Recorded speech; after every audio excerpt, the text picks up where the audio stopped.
All right, I'm here with the new Policy Buff Colored Gel Dome Kit. They sell this in a set of 8 different colors. They work exclusively with the new Link strobe. You just pop them on, pop them off. They protect the flash tube. There's 8 different colors. They're flexible, they're heat resistant. They're fantastic. You can put a light modifier right on top of them, so if you do any color gel work, they're your best friend. Only problem is they only work with the Link. They don't work with, let's say, a DigiBee. But what if there was a hack that would allow them to work with the DigiBee? Well, that's what this video is about. This is a super simple hack for like less than 10 bucks that'll allow you to use these new colored gel domes with the DigiBee. So here we go.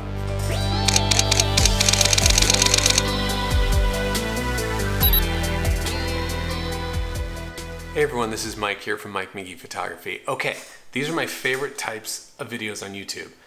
Quick, cheap, inexpensive tips that allow you to sort of expand your skill set and your tools in your studio without breaking the bank and sort of expanding an item that was made for one thing and allowing you to use it for another. So what are we doing in this video? Well, we're just going to make it to where these colored gel domes that are now sold from Policy Buff that are made exclusively for the Link, we're going to make them able to be used on a DigiBee.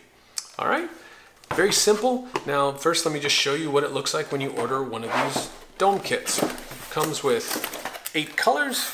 You got all different colors of the rainbow. They're actually fantastic colors that they selected. It's 60 bucks.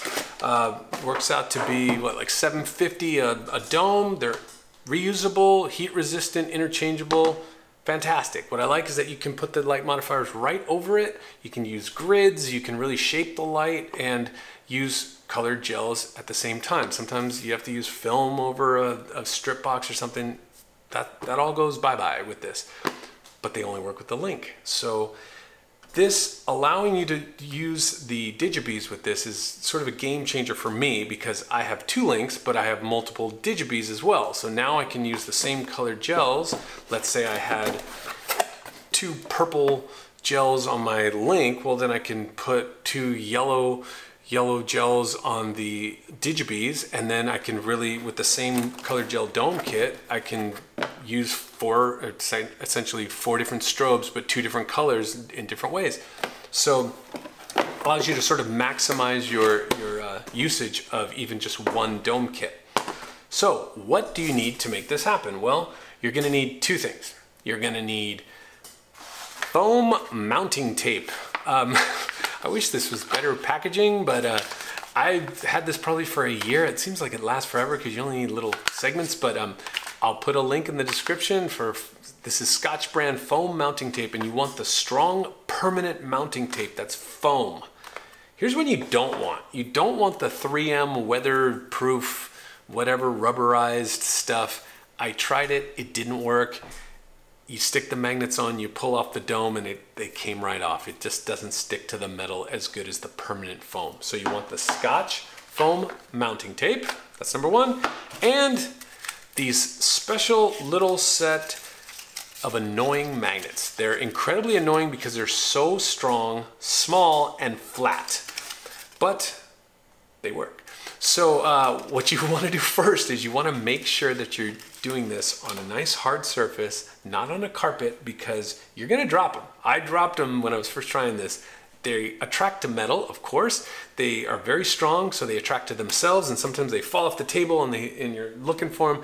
Do it on a hard surface and hopefully like a wood surface or something where if they fall, you can easily just get them and they're not buried in a carpet, and that would not be good. So those are the 2 things you need. So how do we make it work? Well, it's pretty easy.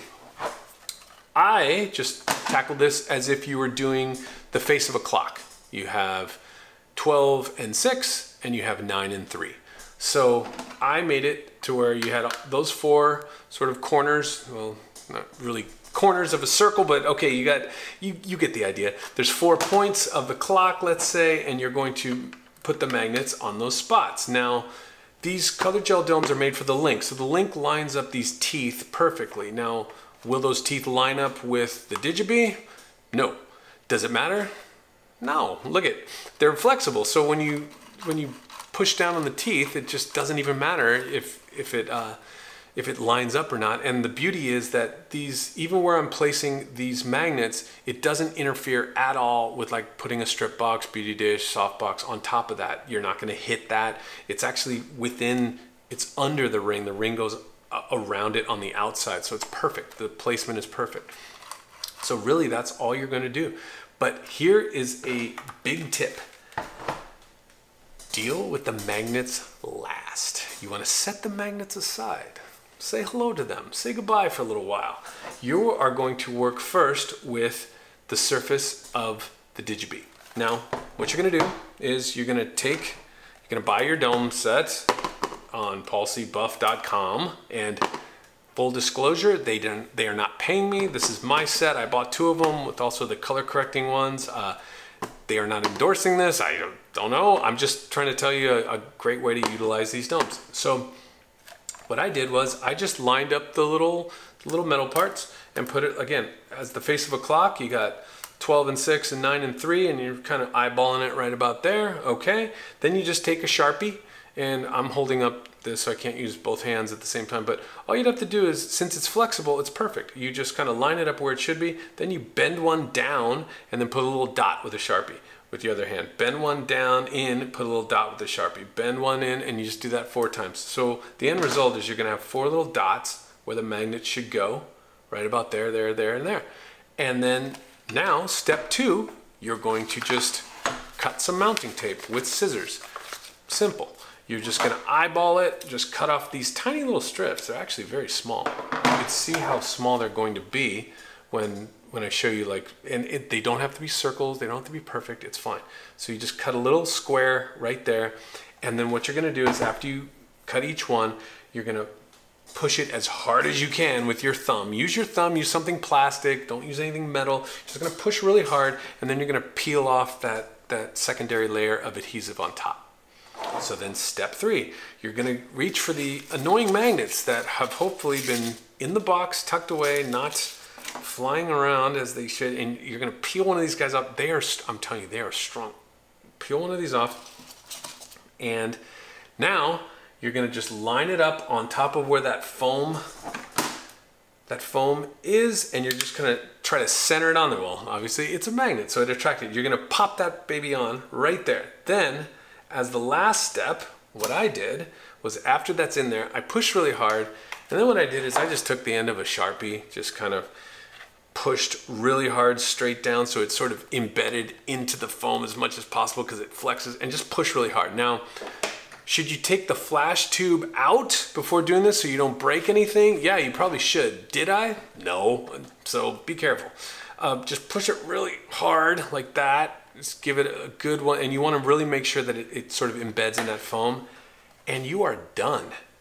You just put that on there and kind of line it up. Now, here's the question.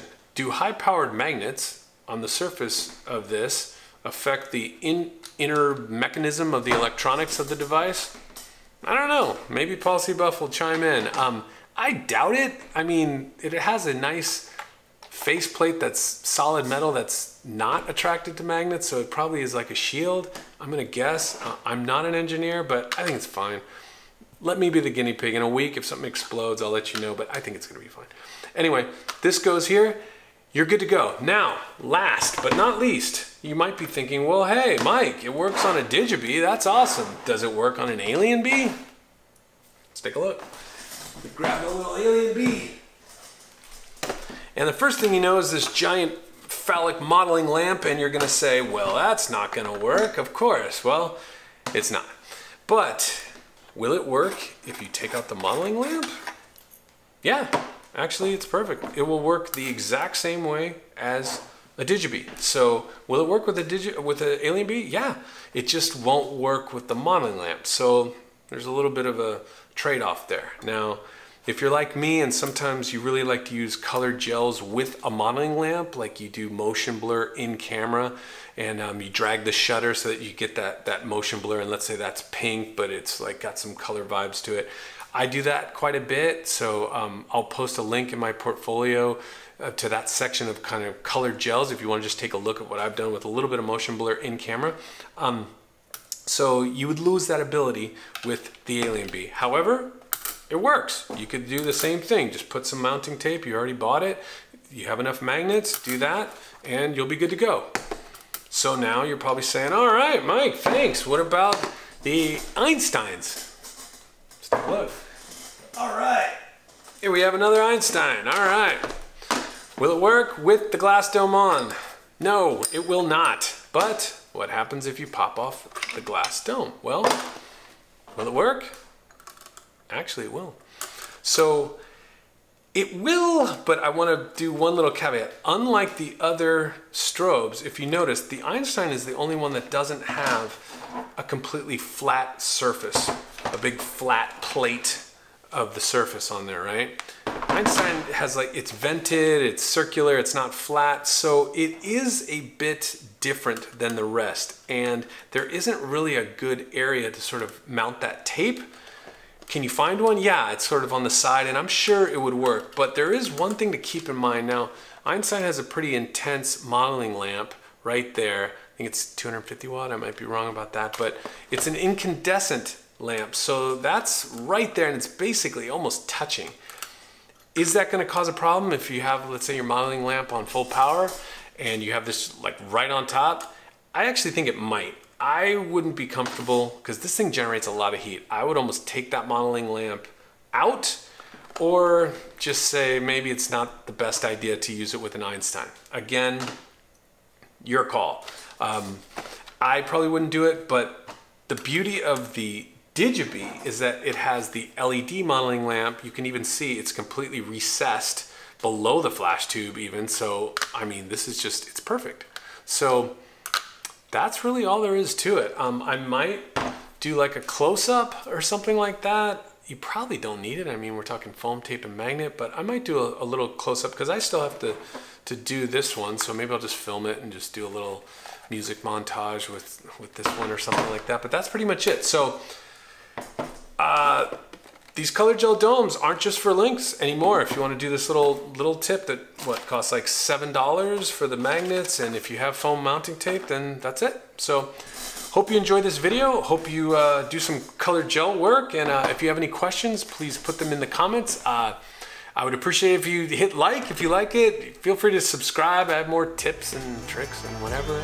But thanks for watching, and hope you like it. Thanks.